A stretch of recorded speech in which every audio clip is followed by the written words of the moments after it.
Dear viewers, आज हम आपसे एक ऐसे एक्सपर्ट से मिलवाने वाले हैं जो कि एक सोशल वर्कर हैं, मानी जानी, और फूड कॉरपोरेशन ऑफ इंडिया में 2008 तक कार्यरत रहे। और उसके साथ साथ ही उनकी जो पर्सनैलिटी है वो इतनी ज्यादा सोशल ओरिएंटेड है कि वो सोसाइटी से रिलेटेड हर पक्ष को केटर करने की कोशिश करते हैं और एनरिच करने की कोशिश करते हैं। तो दोस्तों, अभी रिसेंटली आप सभी जानते हैं देश भर में बहुत ज्यादा उसका हंगामा हुआ था कि दिल्ली में जो एक है फाइनेंशियल स्कैम हुआ था, जिसमें कि करोड़ों रुपए जो है वो लेकर के वो पार्टी का पता नहीं कहाँ गई, और जो लोग हैं जिन्होंने कुछ 1 लाख से लेकर के लाखों रुपए तक लगाए थे कि उनको उससे लाभ होगा। तो उसी से रिलेटेड मेरे जहन में ये बात आई कि हम कोई एक ऐसा एक्सपर्ट ढूंढें जो कि इस पे चर्चा करें कि आफ्टर ऑल फाइनेंशियल मैनेजमेंट जो है वो कैसे किया जाना चाहिए। एक हमारा जनरल, एक कॉमन मैन, एक सिटीजन फाइनेंशियल मैनेजमेंट को कैसे करे और कहाँ कहाँ पे किया कर सकता है। तो स्वागत करते हैं सुरेंद्र वर्मा सर का, जो कि अपने आप में एक जो है आइकन है, सीनियर सिटीजन है। तो मैं सर को कहा करती हूँ यंग एट 80। और सर, स्वागत है आपका इस बहुत सेशन बहुत में। शुक्रिया जी, बहुत बहुत शुक्रिया। तो सर, आपका जो है फूड कॉरपोरेशन ऑफ इंडिया में जॉब रहा। तो पहले sir, food corporation of India में आप कैसे भर्ती हुए? आप उस टाइम में नवयुवक रहे होंगे, तो कैसे आपका सिलेक्शन हुआ? आपका बैकग्राउंड स्टडी एजुकेशनल क्या था? Actually I belong to Kotkapura district, Faridkot. जी सर। मेरे फादर टीचर थे। जी। उसके बाद फादर साहब की ट्रांसफर हो गई जलंधर। ओके। जलंधर के बाद उनको, जैसे आम एम्प्लॉइज की ट्रांसफर होती है, हाँ जी। जलंधर के बाद वो बंगा आ गए, बंगा के बाद नवांशहर आ गए। अच्छा। नवांशहर जब आए तो उनकी ट्रांसफर जो हिमाचल में हो गई। ओके। और मैं चंडीगढ़ शिफ्ट कर गया वापस। जी। मेरी एजुकेशन यहीं की है। अच्छा। और पहले डीएवी कॉलेज में पढ़ा था मैं, उसके बाद यूनिवर्सिटी में चला गया। जी। उसके बाद मुझे एकदम एम्प्लॉयमेंट एक्सचेंज से कॉल आ गई। अच्छा। कि वर्मा जी, आपके इंटरव्यू है फूड कॉरपोरेशन ऑफ इंडिया में। ओके। वहाँ पे मैं गया। उन्होंने एकदम सेलेक्ट कर लिया। दिस वाज द टाइम जो है दिसंबर 71। ओके। और हमें ये डायरेक्शन मिली कि आपने 1 जनवरी को ज्वाइन करना है। जी। 1 जनवरी को मैं ज्वाइन कर लिया। जी। क्योंकि सर, ग्रेजुएशन किस में था आपका? ग्रेजुएशन मेरा आर्ट्स में था, कॉमर्स में था? नहीं, मेरा आर्ट्स में था। आर्ट्स में था। अच्छा, बीए रहा आपका? बीए जी, बैचलर ऑफ आर्ट्स रही जी। फिर एमए एमए हिस्ट्री और पॉलिटिकल साइंस, दोनों हिस्ट्री की। ओके सर, ठीक है सर। तो यहाँ से आपका कैरियर शुरू यहाँ से मेरा कैरियर शुरू जी। हुआ। तो 2008 तक सर एफसीआई में ही आप कार्यरत रहे? बिल्कुल बिल्कुल। तो उसमें आपकी क्या डिपार्टमेंट आपने वहाँ पे हैंडल किए सर? हमारे तो डिफरेंट डिपार्टमेंट्स होते हैं जी। मूवमेंट डिवीजन होती है, प्रोक्योरमेंट डिवीजन होती है जी। जहाँ पे फूड ग्रेन परचेज करते हैं जी। और वहाँ पे अलग अलग डिपार्टमेंट्स होते हैं। अकाउंट्स डिपार्टमेंट होता है, ऑडिट डिपार्टमेंट होता है। ओके। तो first of all I was admitted in the movement branch, okay. Movement department, okay. जहाँ से हम फूड को बाहर भेजते हैं। जी। वो कैसे, वो तो स्पेशल हम लगाते हैं जिसको मालगाड़ी बोलते हैं। ओके। वहाँ पे लोडिंग होती है। जी। कभी माल कलकत्ता में जा रहा है, कभी उड़ीसा में जा रहा है, ओके, कभी जी, कहीं जा जी, रहा है। उसके बिल्कुल। बाद I was shifted to my original cadre, अच्छा, फाइनेंस में। ओके और सर। फाइनेंस के साथ ही उन्होंने मेरे को पीआर दे दिया कि वर्मा जी, आपने पब्लिक रिलेशन भी देखना है। अच्छा, ओके सर। और उस टाइम पे हमारे जो मैनेजिंग डायरेक्टर थे वो जय सिंह गिल थे, वो पंजाब से ही थे। जी। तो उससे शांता कुमार जी हमारे rather he was minister of the food and agriculture division. Okay. तो शांता कुमार जी के साथ बहुत प्यार था। वो कहते, वर्मा जी, ये हमारी न्यूज़ जो आपने कवर करनी है। अच्छा, ओके सर। उसके बाद उनके कुछ मैसेजेस भी आए। जहाँ भी वो जाते थे, जितनी देर रहे, मेरे को प्रेस क्लब में भी भागना पड़ता था, हर मीडिया के पास। तो वो मीडिया जो प्रिंट है उसमें आपका जो है इन्वॉल्वमेंट हुआ प्रिंट मीडिया में बिल्कुल कि न्यूज आनी है एफसीआई से रिलेटेड हाँ और एग्रीकल्चर फूड वो से पहले रिलेटेड। ऐसे था जी, हम रफ न्यूज बनाते थे, जी उसके बाद उसको वेटिंग करवाते थे अपने सीनियर ऑफिसर्स के साथ, ओके उसका मैनुअल टाइपराइटर होता था उस पे करते थे, जी उसके बाद हम जी बिल्कुल फोटोस्टेट करवा कर उसको फैक्स करवाते थे सबको। फैक्स होता लेकिन ट्रू सर। उसके बाद भी हम्म मेरे को सेटिस्फेक्शन नहीं होती थी कि ये न्यूज लगी है या नहीं लगी। ओके फिर मैं अपना 4 बजे अपना स्कूटर उठाकर अच्छा सर सारे अखबारों के पास जाता था, इंडियन एक्सप्रेस के पास, ट्रिब्यून के पास, ओके सर उसके साथ थोड़ा पर्सनल इंटरेक्शन भी बन जाता है। जी पब्बी साहब होते थे कई इंडियन एक्सप्रेस में, अरे वर्मा जी आ गई है फैक्स आपकी, ओके आप क्यों घूम रहे हो? ओके मैं कहा सर मुझे सेटिस्फेक्शन नहीं, आई एम, हम्म मेरा पैशन है ये, पैशन जी मेरा प्रोफेशन नहीं है। जी और मेरा मीडिया के साथ वैसे भी प्यार है। हम्म पंजाब केसरी में चले गए, वहां पे शर्मा जी होते थे, हम्म वर्मा जी यार आ गई है आपकी न्यूज। मैं तो कहा नहीं देखिए जी। दोस्तों ये सर का जो है हम्म, डेडिकेशन बताता है कि जो काम उन्हें मिला है उसके प्रति वो कितने डेडिकेटेड थे कि देखिए सब न्यूज़पेपर्स में वो जाकर के मीडिया हाउसेस में जाकर के पर्सनल सेटिस्फेक्शन किया करते थे कि भाई हाँ कंफर्मेशन होता था कि भाई हाँ मेरी न्यूज जो है लग चुकी है। अब बात आती है सर इन्वेस्टमेंट की कि जहाँ पे कि लोग अपने बच्चों की शादियों के लिए इन्वेस्टमेंट करना चाहते हैं या प्लान करते हैं बच्चों की एजुकेशन की, बच्चा 12वीं के बाद इस कोर्स में जाएगा तो कम से कम 18 साल तक हमारी ये पेमेंट हो जाए, बच्चा उस समय जाएगा इंजीनियरिंग में, मेडिकल किसी भी लाइन में जाएगा तो खर्चा, तो ये इन्वेस्टमेंट में लोग पैसा लगाते हैं या फिर कुछ लगाते हैं कि भाई हम इतना पैसा बचा करके फिर फ्लैट लेंगे, मकान लेंगे, कुछ लेंगे। तो सर इसमें बहुत सारे जो हैं स्कैम्स भी होते हैं और इसके बहुत सारी वो भी हैं जैसे कि म्यूचुअल फंड भी है, एडवर्टीजमेंट्स आते हैं बहुत अलग अलग तरह के, लोग शेयर्स में भी डालते हैं, फिर लोग शेयर्स में बर्बाद भी होते हैं, डूब भी जाता है उनका पैसा। तो ये जो समस्या है हमारे समाज में फाइनेंस मैनेजमेंट की, तो इसके प्रति हम आपकी जानकारी लेना चाहेंगे।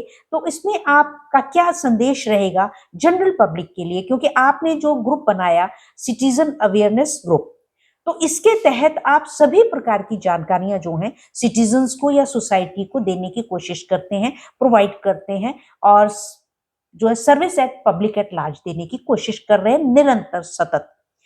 और 2008 से, इससे पहले से भी 2008 से पहले से भी आपने ये ग्रुप जो है शुरू किया था। तो इसमें सर मैं जानना चाहूंगी कि आपका पहले एक किसी भी इन्वेस्टर के लिए जो कि कॉमन मैन है, एक साधारण मिडिल क्लास फैमिली के लिए आपका क्या संदेश होगा सर?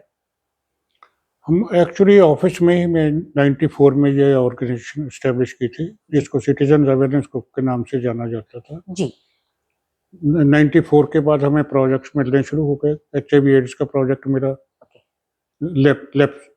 एपिलेप्सी का प्रोजेक्ट मिला, लेप्रोसी का प्रोजेक्ट मिला, okay drug addiction, anti smoking, ये काम हम करते रहे। उसके बाद 2006 में जी जो एक सेबी रेगुलेटर है अंडर मिनिस्ट्री ऑफ फाइनेंस, जी उनके ऑफिसर मेरे पास आए, कहते वर्मा जी हम आपकी इंटरव्यू लेना चाहते हैं। जी मैं कहा जी रीजन? कहते नॉर्थ जोन में हमारे पास कोई NGO नहीं है, इसलिए हम आपको आइडेंटिफाई किया है कि now you can do the work.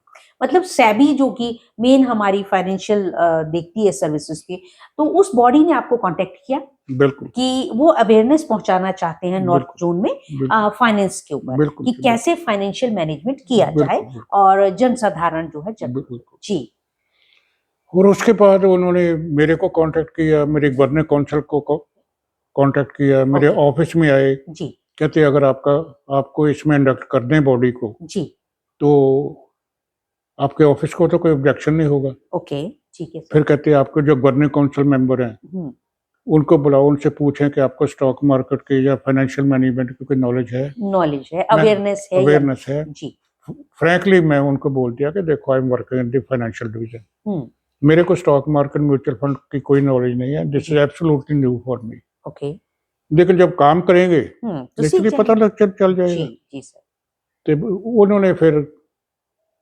उन्होंने अपनी रिपोर्ट हेडक्वार्टर को भेजी बॉम्बे में, जी तो बॉम्बे से मुझे मैसेज आ गया कि now you can fly to Bombay.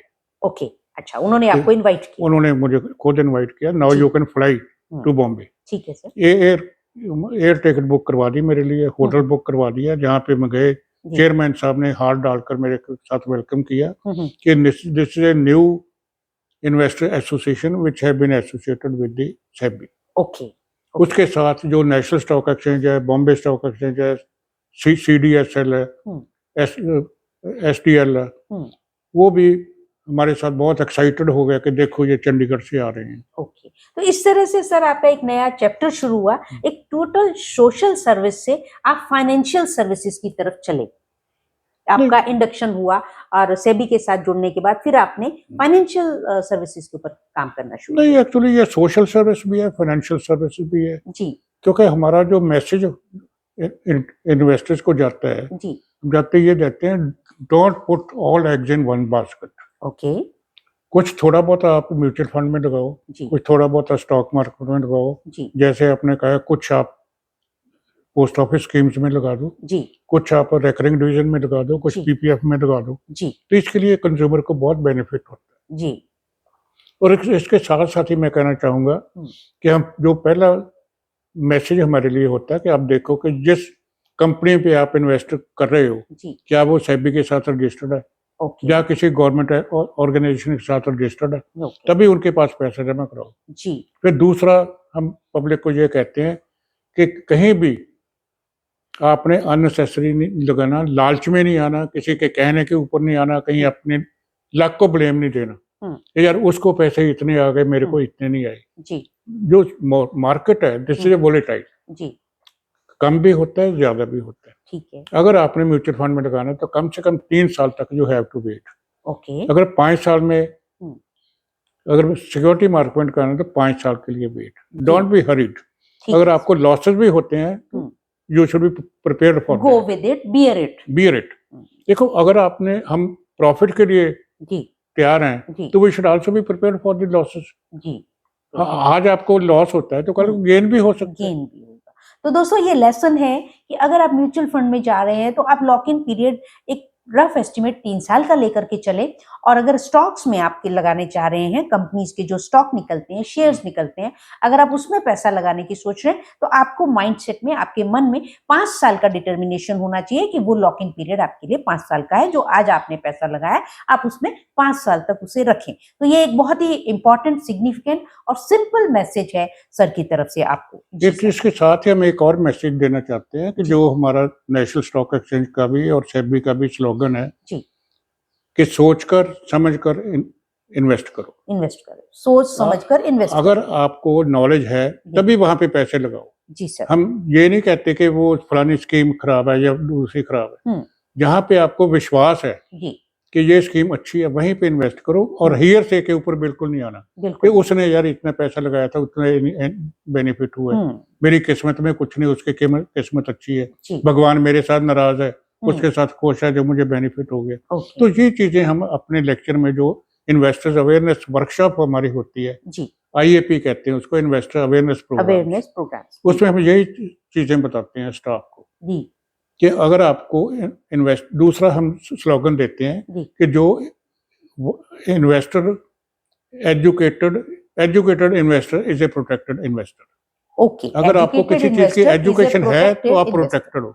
दोस्तों कहा जाता है कि नॉलेज इज पावर, नॉलेज तो देखिए वही सर का कहना है कि एजुकेटेड इन्वेस्टर जो है वो प्रोटेक्टेड इन्वेस्टर भी है। आपने सद्बुद्धि से, ज्ञान से अपना पैसा लगाया है तो आपका पैसा वो प्रोटेक्टेड रहेगा, आप भी सुरक्षित रहेंगे। जैसा मैंने आपको दिल्ली का वो बताया, इसीलिए वो हो पाया क्योंकि धोखा भी दोस्तों मित्रों विश्वास में होता है या लालच में होता है। जब हम लालच में पड़ते हैं कि हाँ हमें 1 का 1000 मिल जाएगा, तो हमें अपनी सद्बुद्धि का प्रयोग करना चाहिए कि भाई 1 का कैसे इतनी जल्दी 1000 बन सकता है, ये हमें भी जानकारी लेनी चाहिए, समझना चाहिए। और दूसरी बात, ब्लाइंड फेथ नहीं करें। किसी ने कहा यहाँ लगा दो, किसी ने कहा वहां लगा दो, कमेटी में लगा दो, इधर लगा दो, तो आपको समझना होगा, सोचना होगा, विचार करना होगा और पूरा ज्ञान लेना होगा कि कैसे वहां पैसा मल्टीप्लाई होगा।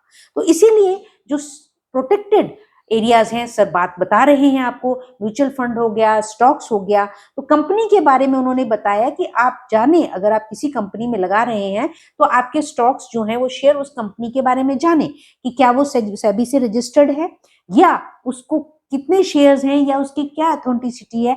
आजकल आप देख रहे हैं कि बहुत सारी फेक कंपनीज भी मार्केट में अवेलेबल हैं, जहां की लोग पैसा लगा देते हैं शेयर्स में और उसके बाद में उनका पैसा डूब जाता है।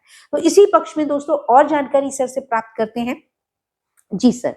छूट हाँ, श्योरिटी में सिक्योर उसमें कैसे और श्योरिटी कैसे और रहेगी जैसे इन्वेस्टर के लिए? जैसे आपने दिल्ली की एग्जांपल दिया, मुझे लगता है उसमें इन्वेस्टर खुद रिस्पॉन्सिबल है। जी बिल्कुल। इन्वेस्टर खुद वो लालच में आ गए जी कि हम सर। इतना बनेगा। जी सर, अगर लोगों वो ने कंपनी अपनी हार्ड अर्न मनी बिल्कुल 3-3 लाख, 5-5 लाख, 10-10 लाख लगा दी कि हमें जो बच्चों की शादी के टाइम पे लड़की की शादी होने वाली है तो हमें इतने लाख मिल जाएंगे। उन्होंने जरा भी उस पे चिंतन मनन नहीं किया, क्योंकि हमारी जनरल पब्लिक को फाइनेंशियल इन्वेस्टमेंट की अवेयरनेस नॉलेज ही नहीं है, नॉलेज ही नहीं है। हाँ। अगर उन्हें ज्ञान होता तो वो इस लालच में नहीं पड़ते, बिल्कुल बिल्कुल अपने पैसे को सिक्योर जगह पे ही इन्वेस्ट करते।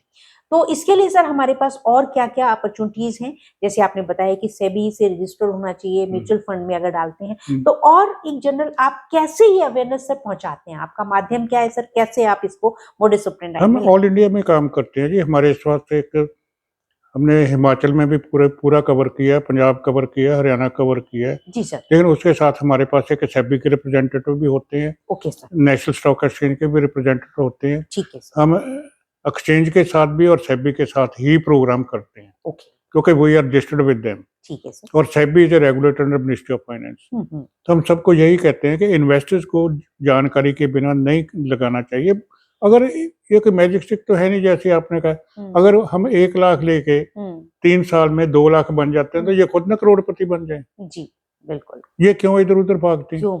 और जो मतलब मैनेजर्स होते हैं जो इनके फाइनेंस डील करते हैं, वो कम से कम 6 महीने या साल एक कंपनी में रहते हैं, उसके बाद कंपनी में ट्रांसफर हो जाता है चले या जाते छोड़ हैं, के चले जाते हैं। छोड़ के चले जाते हैं, नई कंपनी पकड़ लेते नई हैं, में पकड़ क्योंकि उनको पता है कि ये भोले भाले इन्वेस्टर हैं, जहाँ पे भी इनको कहो से साइन कर देते हैं। तो इसमें सर फिर किस तरह के जो फ्रॉड हो जाते हैं या कैसे नुकसान कैसे लोगों की पब्लिक का जनरल का हो जाता है? कुछ एग्जांपल्स आप शेयर करें।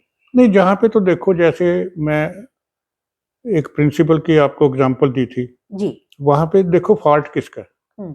इन्वेस्टर का फॉल्ट। इन्वेस्टर का वो कि पूरी जानकारी नहीं ली और एक लमसम अमाउंट आपने दे दिया। अब देखो ना, किसी मतलब सर्विस कंपनी का फोन आ गया जी कि देखो जी आप 5 लाख रुपए लगा दो, ये 3 साल के लिए इतना हो जाएगा जी, उसके ऊपर फटाफट साइन कर देने। हाँ, ये किसकी गलती है? जी, हम कहते हैं जो केवाईसी फॉर्म है उसको ध्यान से पढ़ो। ओके, उसमें क्या है, ओपन एंडेड स्कीम है, क्लोज एंडेड स्कीम है, डेबिट ओरिएंटेड स्कीम है, क्रेडिट ओरिएंटेड स्कीम है। उसके बाद अगर आपको समझ लगती है तो उसको करो। अगर आपको पता है कि 3 साल की स्कीम है, मैं 3 साल नहीं वेट कर सकता, डोंट इन्वेस्ट। ठीक है। अगर आपको लगता है कि मुझे जरूरत नहीं है तो इन्वेस्ट करने की जरूरत ही नहीं। सर ये टर्म्स आपने कहे ओपन एंडेड है, क्लोज एंडेड है, डेप्ट रिलेटेड है, तो ये थोड़ा सा एक्सप्लेन कर दे हमारे व्यूअर्स के लिए, इसका क्या मतलब है? ओपन एंडेड स्कीम कैसी होती है? ओपन एंडेड स्कीम का मतलब यह है कि अगर आपने इन्वेस्ट किया तो आप किसी भी टाइम पे विड्रॉ कर सकते हैं अपनी amount. Okay sir. Close ended का मतलब यह है कि वो 3 साल के लिए क्लोज एंडेड होती है, 5 साल के लिए भी आप लगा सकते हैं। उसमें मेंशन होता है कि कितनी देर के लिए आप जमा करवा रहे हो। ओके, उसके लिए ठीक है जो जैसे कि सर अपने इंश्योरेंस में भी है, इंश्योरेंस में भी ऐसे ही होता है कि भाई इससे पहले आप नहीं निकलवा सकते, 5 साल के बाद आप निकलवा सकते हैं, किसी में मनी बैक है, इस तरह की अलग अलग जैसे इंश्योरेंस एक्चुअली डिपॉजिटरी नहीं है ना, दिस इज ए सिक्योरिटी। ठीक है, आप जमा करवाते हो। अब कल भी किसी के पेपर में आया था इतने करोड़ रुपया इंश्योरेंस के पास पड़ा है। क्यों? उसके बाद एक बार मतलब लगा देते हैं, उसके बाद वो अपनी किस्त नहीं भरते। ओके, उसके बाद अमाउंट सरप्लस हो जाता है उनके पास। अच्छा, एक पिछले हफ्ते आरबीआई का भी एग्जांपल आया था, इतनी पेमेंट पड़ी है उनके पास। अच्छा, जो अनआइडेंटिफाइड है, पता ही नहीं किस आदमी की पेमेंट है।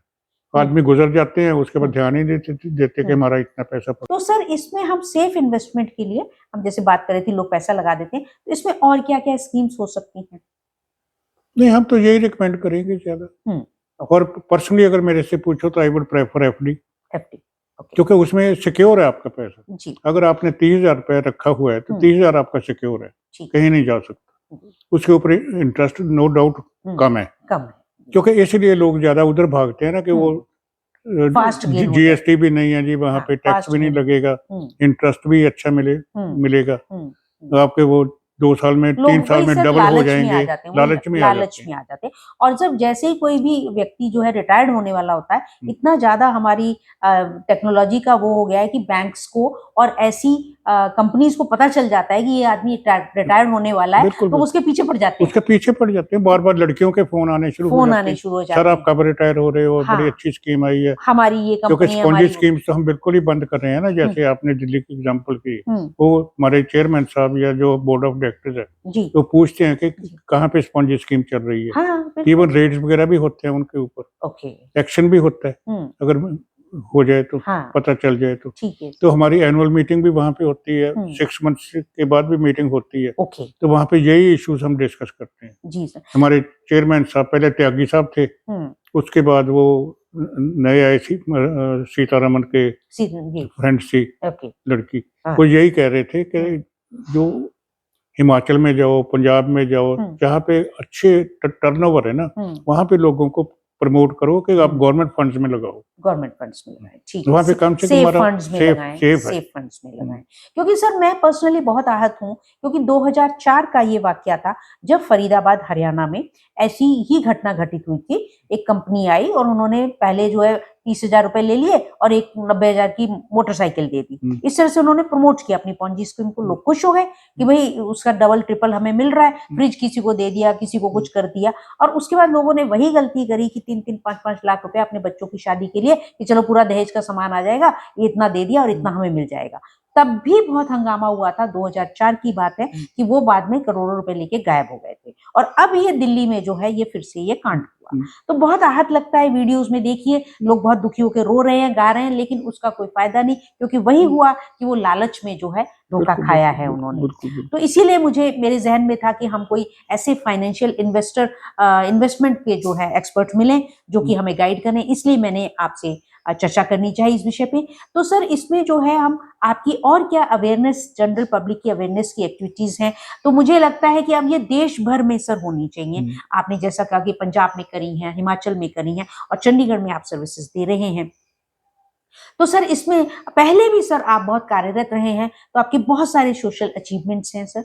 तो इसमें सर अभी आपको, मुझे पता लगा कि 21 तारीख को आपको दिल्ली में सोशल वर्क के ऊपर अवार्ड भी, लाइफ टाइम अचीवमेंट अवार्ड भी मिलने वाला है। उसके लिए बहुत बहुत शुभकामनाएं सर, लॉट्स ऑफ बधाइयां सर। और सर मैं यही जानना चाहती हूँ कि कैसे, जैसे आप हैं तो मैं कहा करती हूँ कि यंग एट 80, तो कैसे हम इसमें वर्कफोर्स को, जो हम कैपेसिटी बिल्डिंग कहते हैं, कैपेसिटी बिल्डिंग को बढ़ाने के लिए, जो कि ये अवेयरनेस को बढ़ाएं, फाइनेंस इन्वेस्टमेंट स्कीम्स को बढ़ाएं, उनकी अवेयरनेस फैलाएं, इसको सर कैसे बढ़ाया जाए? इस पे आपका क्या रोड मैप है, आपका क्या विचार है? देखो जी, लोग जो सेबी है ये करोड़ों रुपया खर्च करती है government, okay, national stock exchange, Bombay stock exchange, SEBI itself, NISM वगैरह, जो CDSL वगैरह होती है, लेकिन पब्लिक का इंटरेस्ट नहीं बनता। वो कहते हैं क्या यार ये तो बेकार सर प्रोग्राम ये है। ऑर्गेनाइजेशंस क्या कर रही हैं, इनकी एक्टिविटी क्या है, वो किस तरह से एक्टिव हैं, क्या कैसे अवेयरनेस फैला रहे हैं? हम पब्लिक को एजुकेट करते हैं, जैसे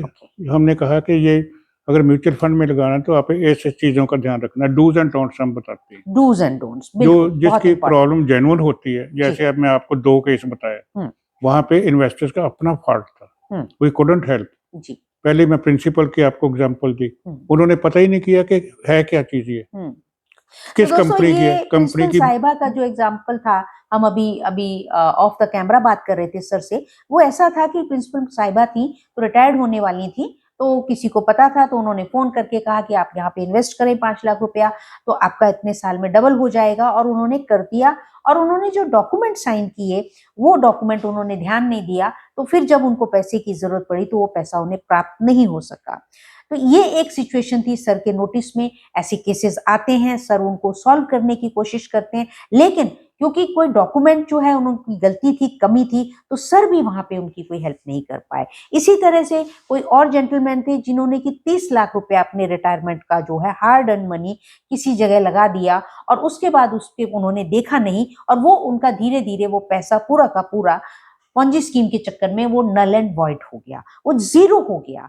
तब वो इनके पास शिकायत लेकर के आए, तो उस स्थिति में वहां पर भी सर जो है अपनी सर्विस, अपनी हेल्प कुछ प्रोवाइड नहीं कर पाए। तो सर को आप देखें तो वो सॉल्यूशंस भी देते हैं, लोगों की समस्याओं को दिन रात वो हैंडल कर रहे हैं। इसलिए सरकार जो है सिटीजनशिप को जो है सिटीजन्स को कैटर करना वो कोशिश करते हैं, जगह जगह कॉन्फ्रेंसेस करके, गैदरिंग करके जो है अवेयरनेस फैलाते हैं कि फाइनेंशियल इन्वेस्टमेंट करना कैसे है, उसमें डूज एंड डोंट्स क्या है, आपको किन चीजों का ध्यान रखना है। तो सर से जानते हैं, सर एज एन एक्सपर्ट हम आपसे ये जानकारी लेना चाहेंगे, जब भी कोई इन्वेस्टर जो इन्वेस्ट करना चाहता है तो उसे किन किन चीजों का विशेष ध्यान करना चाहिए, या कोई डॉक्यूमेंट स्पेशल हो जिनकी कि उनको जरूर देखना चाहिए, चेक करना चाहिए, उसमें आप थोड़ा सा कुछ बताएं कि क्या क्या जरूरत थी, उनको एक्शन लेने चाहिए। एक्चुअली सबसे इम्पोर्टेंट है कि केवाईसी फॉर्म जो है ना, हमें बहुत ध्यान से पढ़ना चाहिए। ओके, केवाईसी दोस्तों, नो योर क्लाइंट जी। और जब हम भरते हैं ना, और तभी साइन करना चाहिए जब हम सेटिस्फाई होते हैं ओके कि ये ठीक है जी। कई बार हमारे इन्वेस्टर्स कह देते हैं, देखो जी ये बहुत ब्रीक लिखा होता है, हमारे से पढ़ा नहीं जाता, इसमें 6-7 पेज होते हैं जी, हमें ज्यादा जी। हम उनको कहते हैं, अरे भाई आपका पैसा है, आपके पास अपने लिए टाइम नहीं है तो दूसरे के लिए क्या टाइम निकालोगे। I was member of the SMAC, secondary market awareness campaign. Okay sir. हमने जो केवाईसी फॉर्म है ना जी सेबी का, उसको काफी ब्रीफ कर दिया ओके और उसको बोल्ड कर दिया जो लफ्ज थे, ओके, ताकि लोग आराम से रीड कर सकें, पढ़ सकें, जानकारी ले सकें। अब भी जो इन्वेस्टर्स हमारे हैं वो नहीं पढ़ते, नहीं ध्यान, किसका फॉल्ट है जी। तो हम इन्वेस्टर्स को एजुकेट करना हमारा मेन काम है, और इन्वेस्टर्स की जो प्रॉब्लम्स हैं वो हमारा करना। अगर हम बैंकिंग में इन्वेस्ट करते हैं, जैसे कोई कहता है जी मैं इतना पैसा लगाया था वो डूब गया, we should go to the ombudsman. Okay, और हर ब्रांच में जहाँ पे भी आप जाते हो, किसी बैंक में जाते हो, उसमें देखो कि उसमें ऑम्बुड्समैन का बोर्ड लगा हुआ है, ऑम्बुड्समैन का नाम लिखा हुआ है, तो उससे आप जानकारी दे सकते हो। हम कई बार ऑम्बुड्समैन को मिले हैं, वो कहते हैं कंप्लेंट भेजो, हमारे पास तो आती नहीं। और जब भी आप, हमारी ड्यूटी लगाई है कि जब आप बैंक में जाते हैं तो उसमें देखो कि बैंकिंग में क्या क्या प्रॉब्लम्स है, इन्वेस्टर क्यों सफर कर रहा है जी। तो दोस्तों आपने जाना कि एक तो आपको केवाईसी फॉर्म और कोई भी फॉर्म, कोई भी एप्लीकेशन है तो आपको खुद पढ़ना चाहिए या अपने बच्चों से या किसी जानकार से पढ़वा लेना चाहिए। ये कोई एक्सक्यूज नहीं है कि आप ये कहें कि हम इसे पढ़ नहीं पा रहे हैं, ये बहुत छोटा छोटा लिखा हुआ है, या ये 8-10 पेज का डॉक्यूमेंट है, हम इसे पढ़ नहीं सकते इतने बड़े पेज को। आप ऐसा ना करें, क्योंकि अंततः ये पैसा आपका ही है, अगर गलत जगह चला गया तो आपको वापस मिलने में प्रॉब्लम होगी, आप ही के लिए समस्या होगी, आप ही दुखी होंगे। तो इस प्रकार से मनी इन्वेस्ट करते समय एज एन इन्वेस्टर ये आपकी सबसे बड़ी जिम्मेदारी है कि आप उस डॉक्यूमेंट को, पेपर्स को, उस प्रोडक्ट के बारे में पूरी जानकारी प्राप्त करें। यही सर का बार बार कहना है, और इसी वजह से सर हेल्प भी नहीं कर पाते हैं। बहुत केसेस सर ने सुलझाए हैं, बहुत जगह लोगों के पैसे वापस दिलवाए हैं, लेकिन जहां पे बहुत बड़ी गलती होती है इन्वेस्टर की, तो वहां सर भी हाथ खड़े वो उनके भी हो जाते हैं, वह भी मदद नहीं कर पाते हैं। तो ये बहुत ही दुर्भाग्य है दोस्तों। तो बहुत सतत निरंतर प्रयास है सरकार। मुबारकबाद देता हूँ, कांग्रेचुलेट करता हूँ कि आप बहुत अच्छे एजुकेटेड इन्वेस्टर हैं। Thank you. हम यही मतलब पब्लिक को जानना चाहते हैं कि अगर उनको कोई बैंकिंग में प्रॉब्लम आती है तो they should go to the ombudsman. अगर ऑम्बुड्समैन बात नहीं सुनता तो वी आर हियर। अवेयर होना जरूरी है। दैट्स व्हाट से तस्य हेतुर विद्या, कि आपकी विद्या ही आपको हेल्प करती है।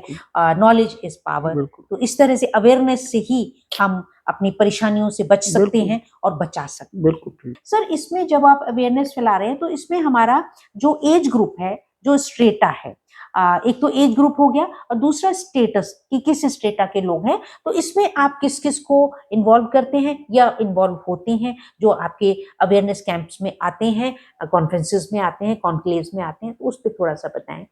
हम हर ग्रुप में जाते हैं जी। Okay sir. चाहे वो यंगस्टर्स का ग्रुप हो, कॉलेजेस में जाते हैं, यूनिवर्सिटीज में जाते हैं, बच्चों को एजुकेट करते हैं। हमारा यूथ जो सोशल ऑर्गेनाइजेशंस हैं जैसे रोटरी क्लब है, लायंस क्लब है, उनको करते हैं। और जो वुमेन ऑर्गेनाइजेशंस हैं उनको भी करते हैं। बल्कि हमारी एक नेशनल स्टॉक एक्सचेंज है, उनके पास जो वुमेन के लिए स्पेशल मतलब कुछ स्कीम्स हैं गोल्ड की, कि आप उसके ऊपर स्पेंड करो। जैसे आज आप मतलब गोल्ड परचेज करते हो जी, तो वो जो प्राइस है उसकी वो फिक्स हो जाती है। उसको 10 साल के बाद अगर ये डाउन भी आ जाती है प्राइस तो आपको सेम रेट पे मिलेगी। ओके। अगर अप हो जाती है तो आपको अपर रेट मिलेगा। बैंक्स की बात करें, अगर आप बैंक्स गोल्ड के साथ, जी मतलब बैंक में आपका गोल्ड रखा हुआ है या हाँ।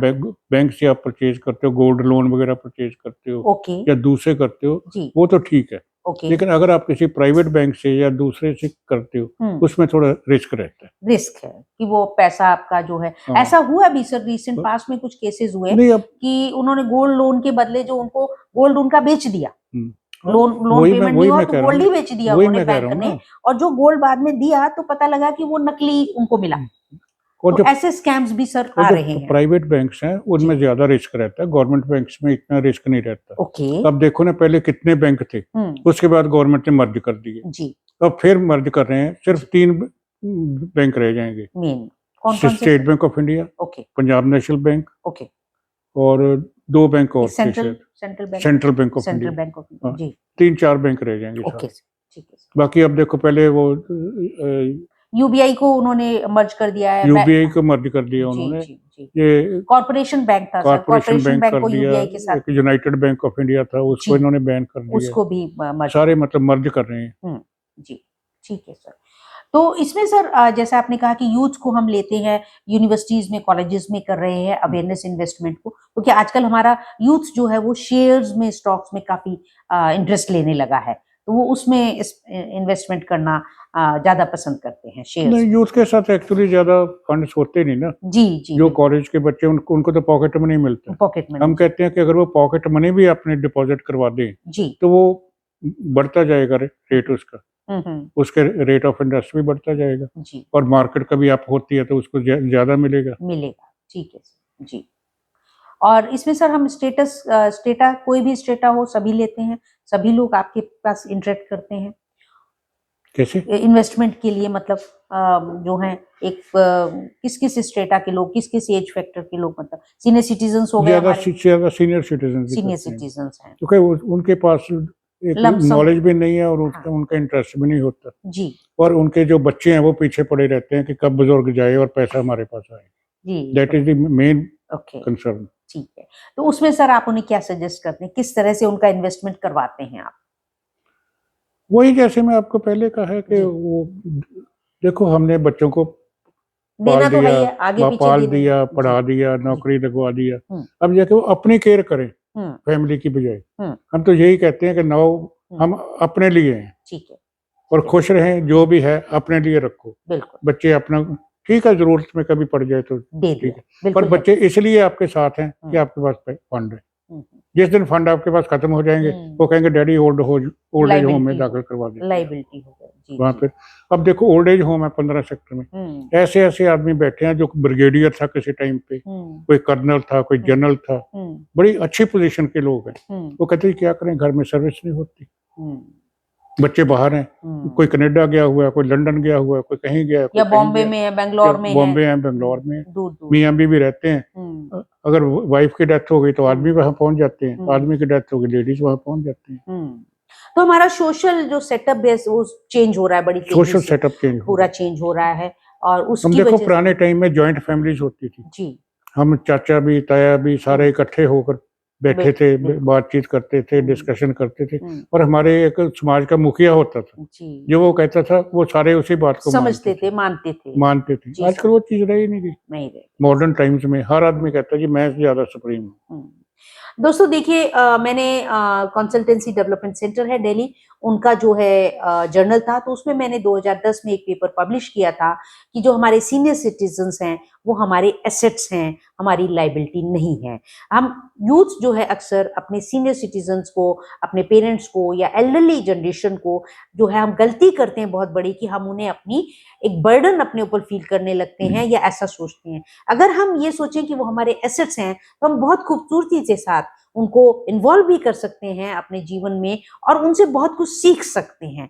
तो इस पक्ष में ही इस मुद्दे को आगे रखते हुए मैंने सर से ये चर्चा की है, और इन्वेस्टमेंट के बारे में जो हमारा यूथ या मिडिल क्लास जो है गलतियां करता है वो न करे, डूज एंड डोंट्स क्या है, सर ने काफी डिटेल में बताया है। ये सर का एक बहुत ही स्ट्रॉन्ग सोसाइटी को कुछ देने की भावना ही है, ये उनका एक सोशल वर्क ही है, ये उनके अपने माता पिता से लिए हुए जो हैं संस्कार ही हैं कि वो फील करते हैं कि सोसाइटी को जितना ज्यादा दिया सके, हर तरह से जो है बचाया जा सके। और उसमें सबसे मुख्य है धन को संजोना, संवारना, समेटना, जो कि कहते हैं ना कि बाप बड़ा ना भैया, सबसे बड़ा रुपया। दुख सुख में सबसे इंपॉर्टेंट जो है अंततः जो है ये धन ही है, ये आपके आता है।